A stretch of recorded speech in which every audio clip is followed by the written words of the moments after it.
नमस्कार बच्चों, आज हम कक्षा 12 भूगोल विषय अध्याय नंबर 5वां जिसका नाम है प्राथमिक क्रियाएं, आज हम वो करने जा रहे हैं।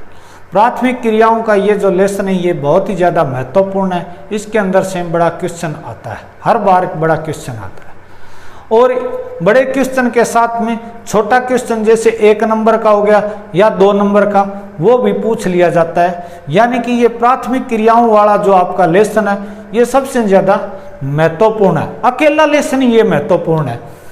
तो प्राथमिक क्रियाओं का लेसन शुरू करने से पहले हम समझते हैं आर्थिक क्रियाएं किसे कहते हैं। तो देखिए, आर्थिक क्रियाएं, आर्थिक क्रियाएं, आर्थिक क्रियाएं किसे कहते हैं? भी मानव के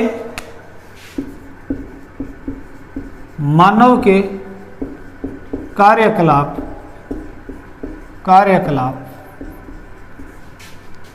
जिनसे आय प्राप्त होती है, जिनसे आय प्राप्त होती हो उसे आर्थिक क्रियाएं कहते हैं। ठीक है, ये हो गया। भी सीधी सी लाइन है। भी आर्थिक क्रियाएं किसे कहते हैं? मानव किसी भी प्रकार का कार्य करता है और जिससे उसे पैसा की प्राप्ति होती है तो उसे हम क्या कहेंगे? आर्थिक क्रियाएं कहेंगे। ठीक है, उसके बाद में हम बात कर लेते हैं आर्थिक क्रियाओं के टाइप की। आर्थिक क्रियाओं के वैसे 5 टाइप है, लेकिन आपकी किताब के अकॉर्डिंग 4 टाइप है। तो प्राथमिक क्रियाएं, द्वितीयक क्रियाएं, तीसरा तृतीयक क्रियाएं और चौथा चतुर्थ क्रियाएं। इसके अलावा 5वीं जो क्रिया है जिसको बोलते हैं पंचम क्रियाएं, वो इसी क्षेत्र का पार्ट है, तीसरे का। ठीक है, तो कुल मिला के अगर हम मुख्य की बात करें तो मुख्य इसकी 3 ही क्रियाएं होती है, लेकिन जैसे जैसे लेवल बढ़ता जाता है उसी के अकॉर्डिंग ये क्रियाओं का जो पार्ट है वो भी बढ़ते जाते हैं और आगे जाकर इनके कितने पार्ट हो जाते हैं? 5 पार्ट हो जाते हैं। लेकिन आपके कितने? 4 टाइप है, तो ये 5वां टाइप इसी के अंदर आ जाता है। तो आज हम जिस लेसन को करने जा रहे हैं वो इस आर्थिक क्रियाओं का जो पहला जो टाइप है उसी के ऊपर आपका लेसन है और इसी को हम करने जा रहे हैं जिसका नाम है प्राथमिक क्रियाएं। तो शुरू करते हैं आज का ये टॉपिक। बिल्कुल आसान सी भाषा के अंदर बिल्कुल शॉर्टकट चलेंगे। प्राथमिक क्रियाएं, आपसे पूछ ले प्राथमिक क्रियाएं किसे कहते हैं? प्राथमिक क्रियाएं, प्राथमिक क्रियाओं के अंदर जो कुछ भी आता है वो सारे के सारे किसके ऊपर निर्भर होते हैं? पर्यावरण के ऊपर निर्भर होते हैं। ये प्रत्यक्ष रूप में पर्यावरण पर निर्भर। ठीक है, पहली लाइन। ये जो प्राथमिक जो क्रियाएं होती है इनके अंदर जो भी संसाधन होते हैं वो सारे के सारे ये इसमें पृथ्वी के संसाधनों की जानकारी देते हैं। ठीक है, ये हो गया। इसमें पृथ्वी के संसाधनों की जानकारी देते हैं। इसके अलावा हम तीसरी लाइन की बात और कर लेते हैं। ये जो प्राथमिक जो क्रियाएं होती है इसके अंदर कौन कौन से ये संसाधन आते हैं उनकी हम बात कर लेते हैं। इसमें आखेट, भोजन संग्रह इसके अलावा पशुचारण, पशुचारण, कृषि, लकड़ी काटना, खनन आदि, ये सारे के सारे क्षेत्र किसके अंदर आते हैं? प्राथमिक क्रियाओं के अंदर आते हैं। प्रश्न किस प्रकार से आएगा?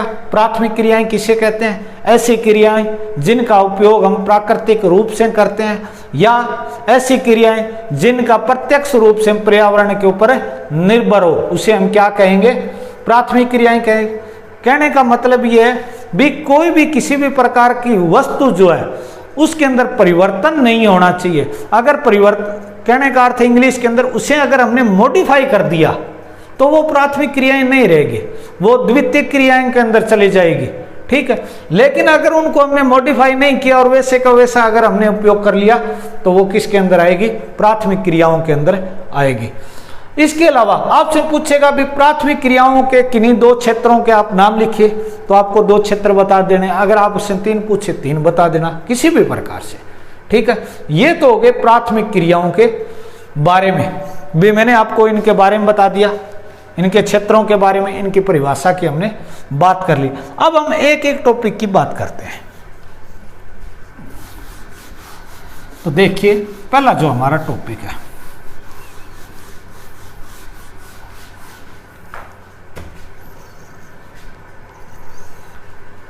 आखेट,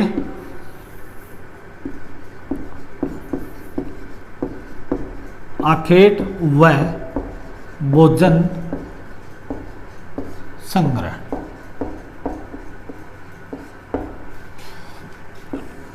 देखिए इसी के अंदर मैं बात करूं आदिम काल के मानव की, तो आदिम काल का जो मानव था, यानी कि आदिम मानव,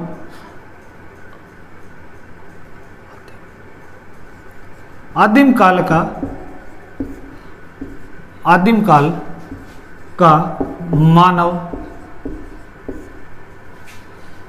मानव के जीवन निर्वाह के कार्य, यानी कि आदिम काल का जो मानव था वो जीवन निर्वाह किस प्रकार से करता था, यानी कि जीवन निर्वाह के लिए वो किस प्रकार के कार्य करता था। तो ये जो था ये 2 प्रकार के कार्य करता था। कौन सा? एक तो पहला आखेट करता था, ठीक है, और दूसरा ये भोजन संग्रह करता था। 2 प्रकार के ये अपने जीवन जीने के लिए ये कार्य करता था, इसके अलावा कुछ भी नहीं करता था। आखेट का मतलब शिकार करना, ये शिकार करता था। जब इसे शिकार, देखिए 2 चीज आप समझिए, आखेट करता था यानी कि शिकार हो गया।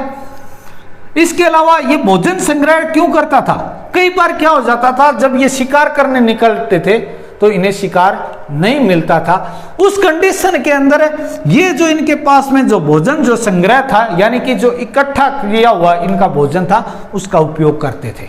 ठीक है, और ये जो आदिम काल के अंदर जो मानव था, ये दोनों जो कंडीशन है, ये किस प्रकार की जलवायु, यानी कि ये कठोर जलवायु के अंदर ये कार्य करते थे, भी कठोर जलवायु के अंदर निवास करते थे। ठीक है, निवास करते थे कठोर जलवायु के अंदर। अब ये जो जीवन निर्वाह करते थे तो इनको किन किन वस्तुओं की आवश्यकता पड़ती थी? तो देखिए निर्वाह करने के लिए किन की आवश्यकता पड़ती थी? शरण की आवश्यकता पड़ती थी, भोजन की आवश्यकता पड़ती थी,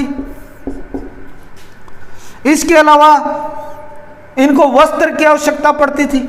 और ये जो है ये किससे प्राप्त करते थे? ये आखेट व भोजन संग्रह से प्राप्त करते थे। किस प्रकार से? जैसे शरण लेनी है, शरण कहां पर लेंगे? जहां पर वनस्पति होगी, इस प्रकार से।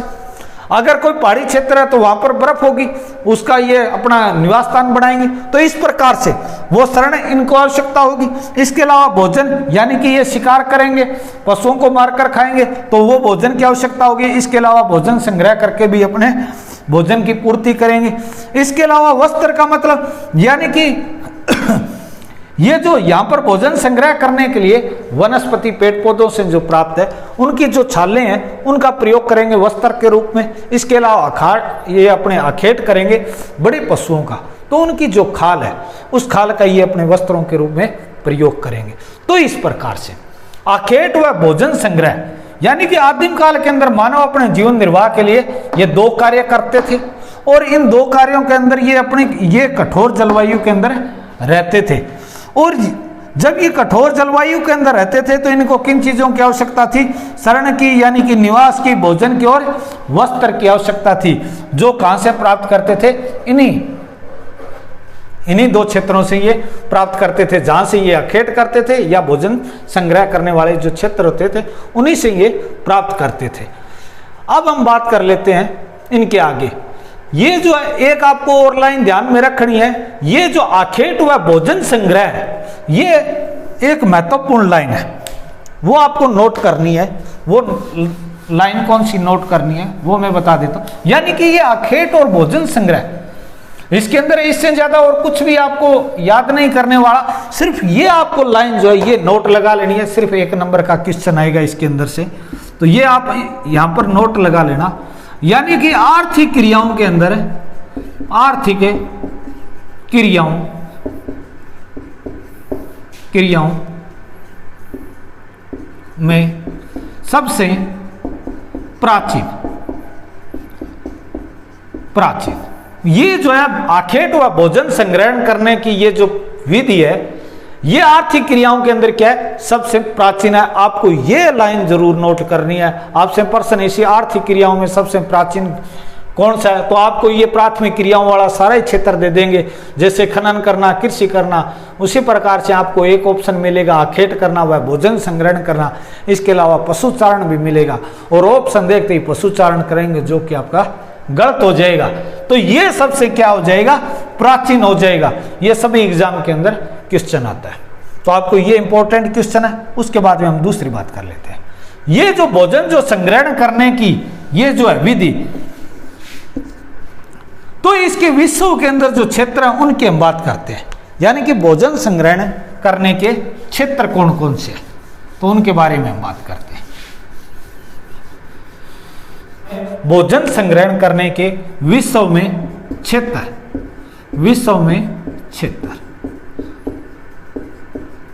तो ये जो क्षेत्र है ये कितने? 2 प्रकार के। कितने? 2 प्रकार के। कौन कौन से हैं उनकी हम बात करते हैं। देखिए पहला जो हमारा जो प्रकार है वो उच्च अक्षांश है, उच्च अक्षांश। और दूसरा जो क्षेत्र है वो हमारा है निम्न अक्षांश।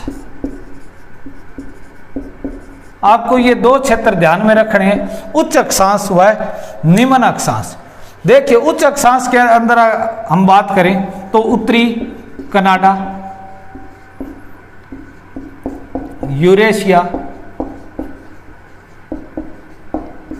इसके अलावा और हम बात करें तो दक्षिणी चिली।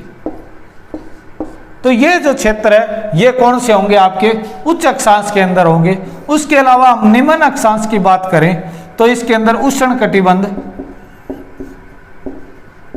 अफ्रीका और इसके अलावा बात करें अमेजन बेसिन,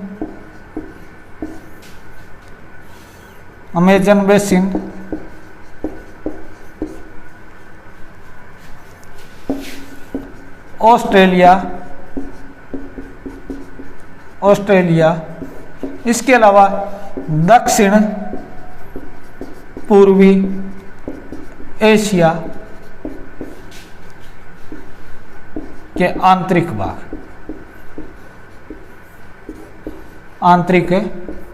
भाग ये हो जाएंगे भी। उच्च अक्षांश उत्तरी कनाडा, यूरेशिया, दक्षिण चिली। इसके अलावा निम्न अक्षांश के अंदर उष्ण कटिबंध अफ्रीका हो गया, अमेजन बेसिन हो गया, दक्षिण पूर्वी एशिया के आंतरिक भाग हो गए। ये किसके अंदर आते हैं? भोजन संग्रहण करने के विषयों में क्षेत्र आते हैं। ठीक है, आजकल जो भोजन संग्रह करने के जो है क्षेत्र उनके अंदर क्या हो गया? व्यवसाय करण हो गया, यानी कि वो व्यवसाय के रूप में आजकल उनका प्रयोग किया जा रहा है, जड़ी बूटी के रूप में किया जा रहा है, सौंदर्य प्रसाधन के रूप में प्रयोग किया जा रहा है, इत्यादि वस्तुओं के अंदर प्रयोग किया जाता है। लेकिन ये जो उस समय जो था वो एक अलग मैटर था, आज ये मैटर अलग हो गया, यानी कि इसके अंदर तब्दीली हो गई है। ये तो हो गया आपका आखेट व भोजन संग्रह। अब हम दूसरे टॉपिक की बात करते हैं जिसका नाम है पशुचारण।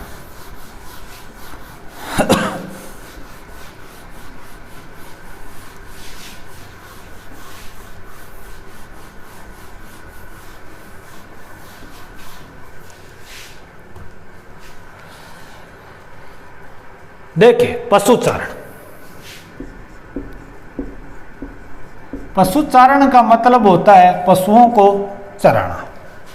ठीक है, पशुचारण का क्या मतलब है? पशुओं को चराना।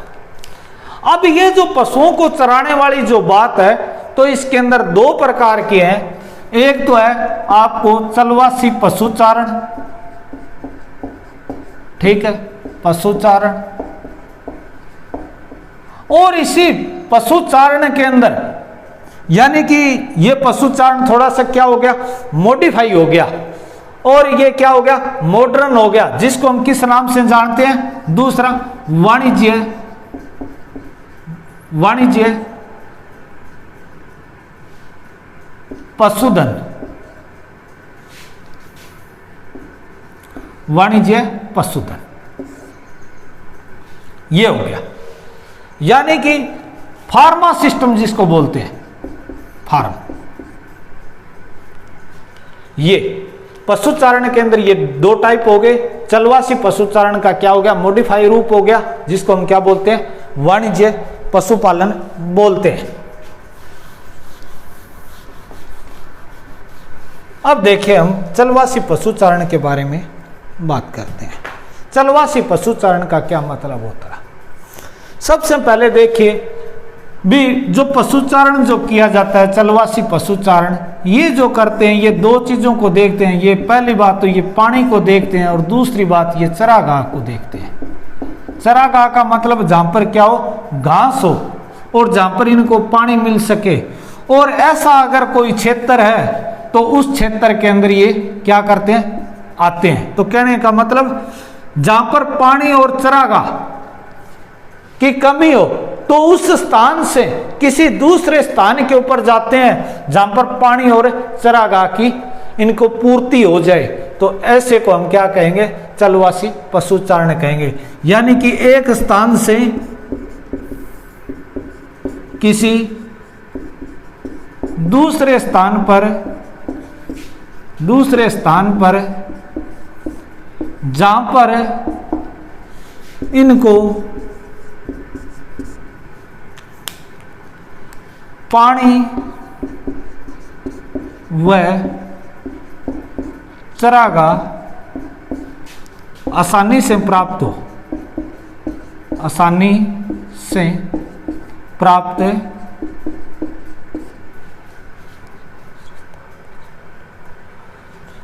हो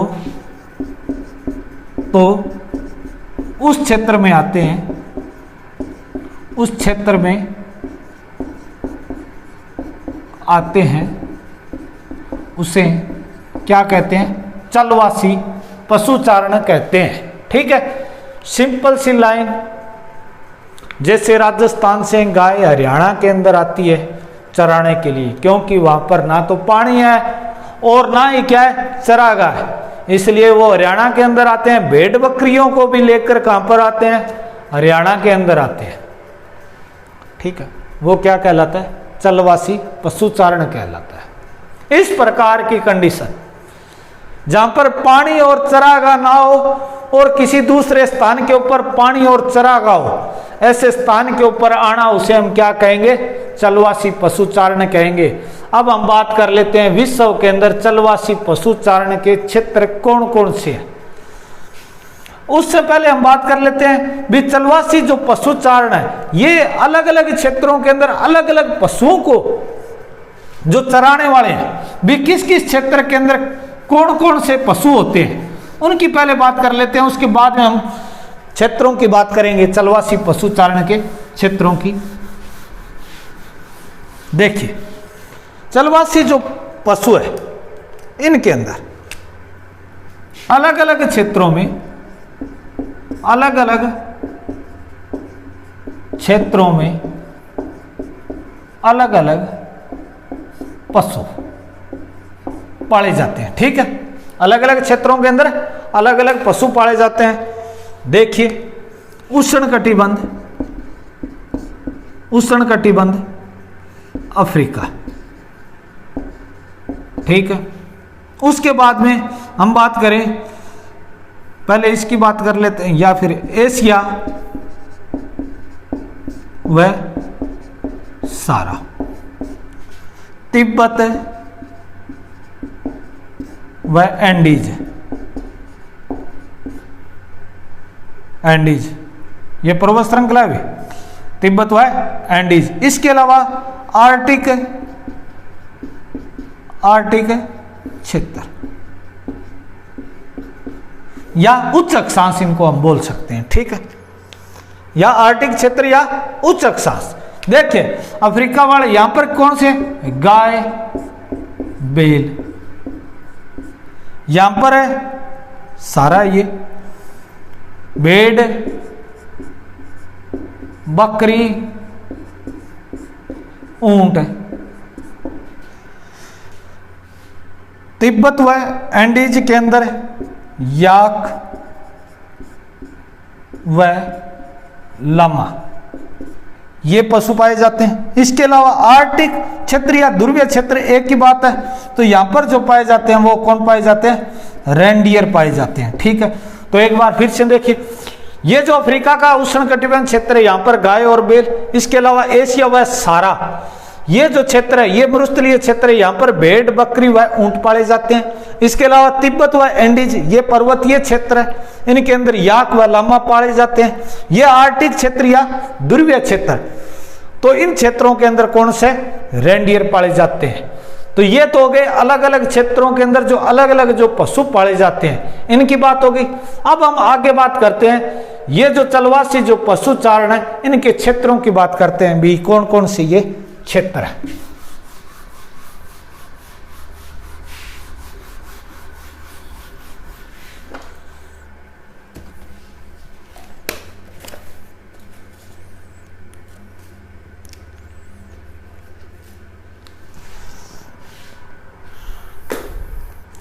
देखिए चलवासी पशु चारण के क्षेत्र, ये जो क्षेत्र है ये कितने, 3 प्रकार के हैं। पहला देखिए कौन सा, उत्तरी अफ्रीका यानी कि उत्तरी अफ्रीका से, अब यहां पर दिया हुआ है अटलांटिक, उत्तरी अटलांटिक, एक ही बात है, कोई वो बात नहीं है। अफ्रीका से ही क्या लगता है, अटलांटिक तट की सीमा लगती है। उत्तरी अफ्रीका के अटलांटिक तट से कहां तक है, ये जाता है अरब प्रायद्वीप। ठीक है, उसके अरब प्रायद्वीप, उसके बाद में मंगोलिया और चीन। ये तो कौन सा है, ये हमारा पहला क्षेत्र हो गया। ठीक है, ये हमारा कौन सा हो गया, पहला क्षेत्र हो गया। दूसरा क्षेत्र जो है यूरोप व एशिया का टुंड्रा प्रदेश, ये हमारा कौन सा हो गया, दूसरा हो गया। तीसरे की हम बात कर लेते हैं, पश्चिमी अफ्रीका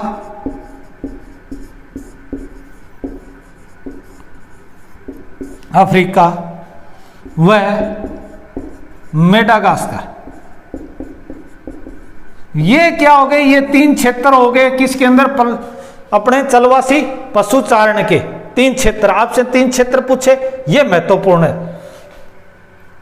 अब हम बात करते हैं चलवासी जो पशु चारण होता है, इनके अंदर एक प्रवास पाया जाता है। जिस प्रकार से हमने माइग्रेशन का टॉपिक किया था उसी प्रकार से इसके अंदर भी होता है, जिसे बोलते हैं ऋतु प्रवास। तो देखिए वो किस प्रकार से होता है, उसकी मैं डेफिनेशन नहीं लिखाऊंगा, आप अपने पास से समझ जाना किस प्रकार से आप लिखते हो।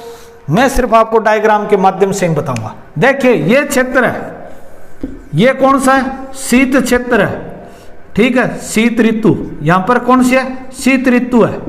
और ये जो है यहां पर किस प्रकार की है, गर्मी की ऋतु है, ऋतु है। और ये जो क्षेत्र है किस प्रकार का है, मैदानी क्षेत्र है। और ये जो किस प्रकार का है, वो पर्वतीय क्षेत्र है। देखिए जब शीत ऋतु होती है किसी पर्वतीय क्षेत्र के ऊपर, तो यहां से जो लोग होते हैं वो कहां पर आते हैं, यहां से जो लोग होते हैं वो कहां पर आते हैं, इस मैदान के अंदर, ठीक है, मैदान के अंदर। किस ऋतु के अंदर, इस शीत ऋतु के अंदर। जब गर्मी की ऋतु ज्यादा होती है और कहां पर है, यानी कि कहने का मतलब जब गर्मी की ऋतु होगी तो मैदानी क्षेत्र से जो लोग जो प्रवास करेंगे वो कहां पर करेंगे, पर्वतीय क्षेत्र की ओर करेंगे। कहने का मतलब सीधा सा है आप देखते हैं गर्मियों में हम पहाड़ी क्षेत्र के ऊपर घूमने जाते हैं और सर्दियों से पहाड़ी क्षेत्र से मैदानों की ओर आते हैं, इसको हम क्या कहते हैं, ऋतु प्रवास कहते हैं, ठीक है। और ये जो ऋतु जो प्रवास होता है ये भारत के यानी कि हिमालय पर्वत के ऊपर पाया जाता है। और वहां पर कौन कौन सी जो जातियां जो ऋतु प्रवास करती है, जैसे बक्करवाल हो गई, बक्करवाल, भोटिया, गद्दी, ठीक है, गुज्जर,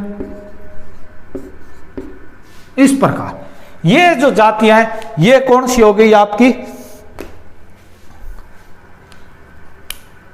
चलवासी पशु चारण वाली, जो ऋतु प्रवास के अंदर आपकी आती है। तो ऋतु प्रवास एक बार फिर से देखिए, शीत ऋतु से मैदानी क्षेत्र के अंदर आना, यानी कि शीत ऋतु में पर्वतीय क्षेत्र से मैदानी क्षेत्र के अंदर आना, और ग्रीष्म ऋतु के अंदर मैदानी क्षेत्र से पर्वतीय क्षेत्र की ओर जाना, इसे हम क्या कहते हैं, ऋतु प्रवास कहते हैं। और ऋतु प्रवास करने वाली जो जातियां बक्करवाल हो गई, भोटिया हो गई, गद्दी हो गई, उसके अलावा गुज्जर जातियां हो गई, ठीक है, ये हो गई।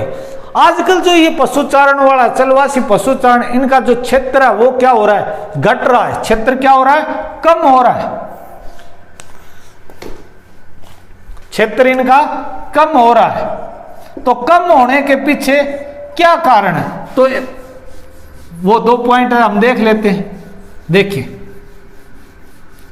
जो चलवासी पशुचारण का जो क्षेत्र जो कम हो रहा है, इसके पीछे 2 कारण है। एक तो राजनीतिक है,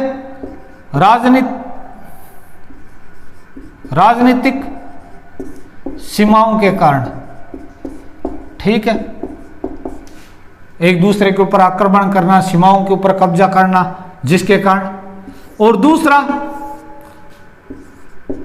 बस्तियों के कारण, बस्तियों को बसाने की जो प्लानिंग है, बसाने की प्लानिंग, ये जो है ये क्या कर रही है, चलवासी पशुचारण का क्षेत्र है उसको कम कर रही है।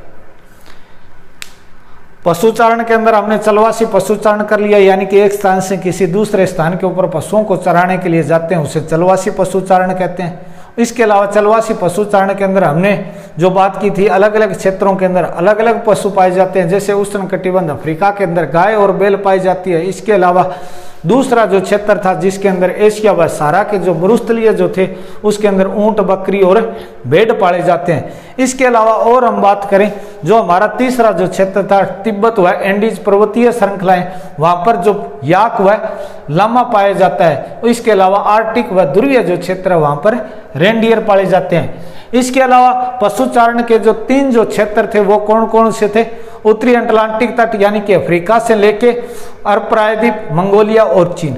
दूसरा कौन सा था, एशिया व यूरोप का टुंड्रा प्रदेश। तीसरा कौन सा था, मेडागास्कर व पश्चिमी अफ्रीका।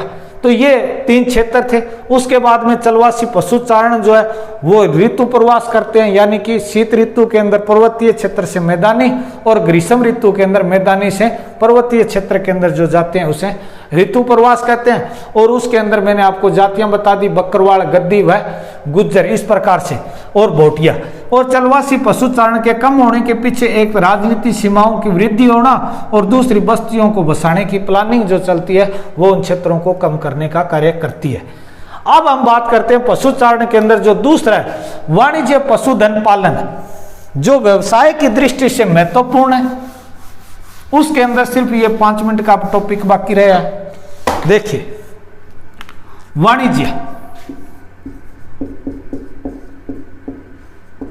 वाणिज्य पशुधन पालन, ठीक है। ये इसके अंदर खास बातें क्या है? पहली बात तो ये, इसके अंदर क्षेत्र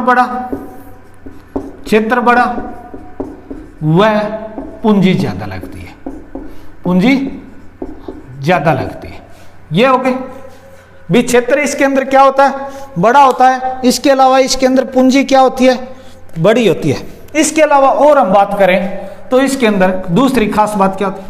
ये जो पशु जो होते हैं ये एक ही नस्ल के होते हैं, एक ही नस्ल के पशु। पशुओं को तारों व बाड़ों की सहायता से